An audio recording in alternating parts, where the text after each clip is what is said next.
There's a version of no-kill that made complete sense. The idea that healthy, treatable animals shouldn't be euthanized simply because a shelter ran out of space, that was a real problem, and people who pushed back against it were not wrong. That concern came from compassion. It came from people who walked into shelters and saw something that felt unbearable and decided to fight for something better. We get that. We really do. We were those people. But somewhere along the way, a goal became a dogma. No-kill stopped being a benchmark and became a litmus test. If you questioned the model, you weren't a pragmatist or a realist. You were the enemy of animals. The conversation got closed off before it could go anywhere useful. And here's the hard part.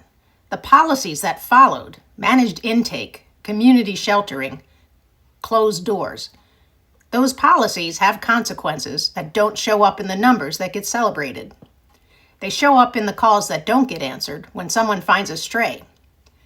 They show up in communities where dogs are living and dying on the streets, sick and hungry because the shelter that used to take them in now turns people away. They show up in the faces of shelter workers who know what's happening but can't say it out loud because the narrative has decided that the problem is solved. No-kill was never supposed to mean this. It was supposed to mean fewer animals suffering. And if we're honest, really honest, we have to ask whether the policies we're defending are actually achieving that. Not on paper, not in the data that gets selected and shared, but on the ground, in the communities that are struggling. The compassion that started this movement is still valid. The question is whether it's being aimed at the right things.